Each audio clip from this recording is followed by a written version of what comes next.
అందరికీ నమస్కారం. ఈరోజు షట్టిల ఏకాదశి.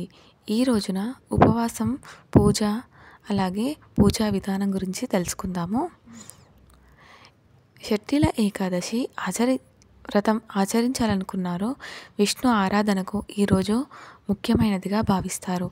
ఈ రోజున నువ్వుల వాడకం, నువ్వులు దానం చేయడం పుణ్యప్రదంగా భావిస్తారు.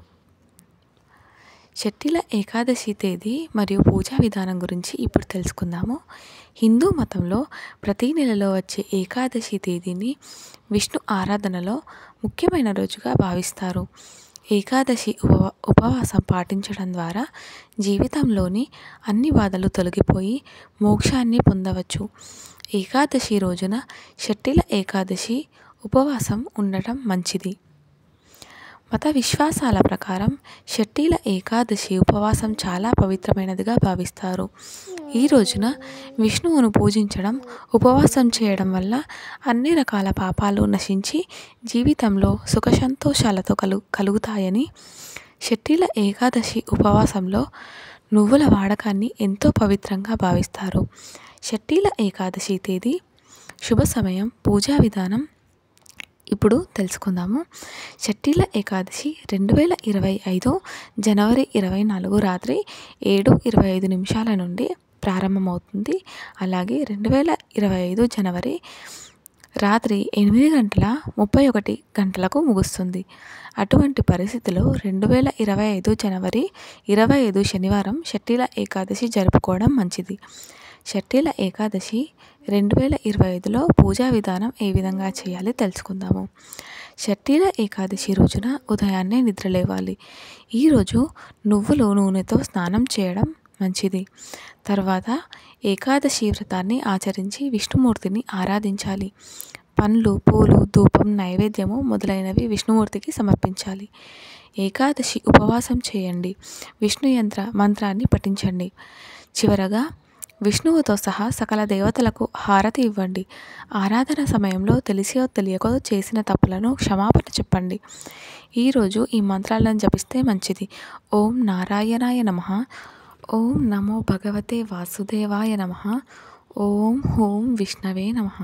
ఈ మంత్రాలు జపించండి. ఈ మంత్రాలను కూడా చదువుకోండి. ఓం నారాయణాయ విద్మహే వాసుదేవాయ ధీమహి తన్నో విష్ణు ప్రచోదయాత్. ఈ మంత్రాన్ని పఠిస్తే విష్ణుమూర్తి అనుగ్రహం కలుగుతుంది. దుఃఖాలు తొలగిపోయి సంతోషంగా ఉండొచ్చు. 2 శ్రీకృష్ణ గోవింద హరే మురారే హే నారాయణ వాసుదేవ. ఈ మంత్రాన్ని పఠిస్తే కూడా మంచి ఫలితం ఉంటుంది. మనసుకు శాంతి కలుగుతుంది. దుఃఖాల నుండి బయటపడవచ్చు.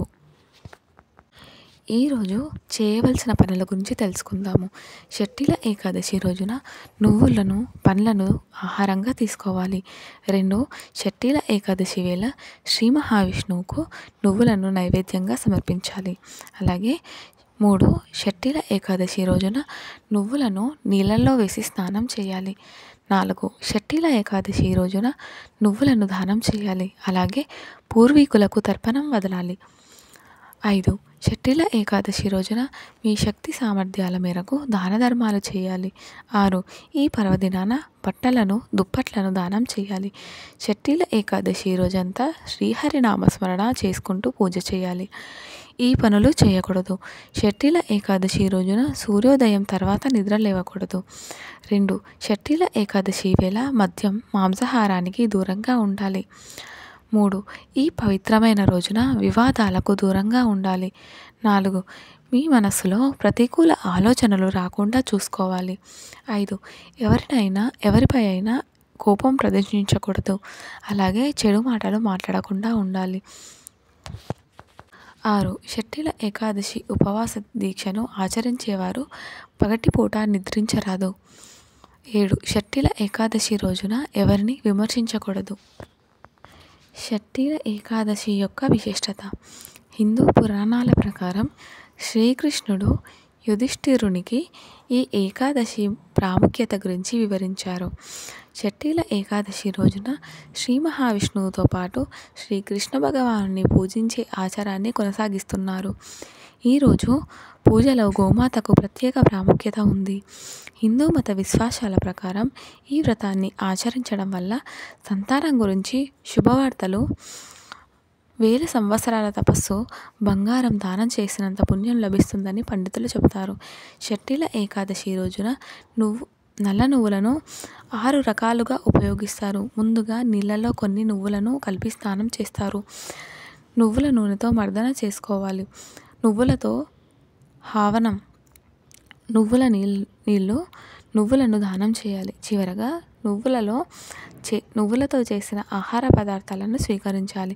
పురాణాల ప్రకారం షట్టిల ఏకాదశి రోజున నువ్వులను తీసుకోవడం వల్ల మోక్షం లభిస్తుంది.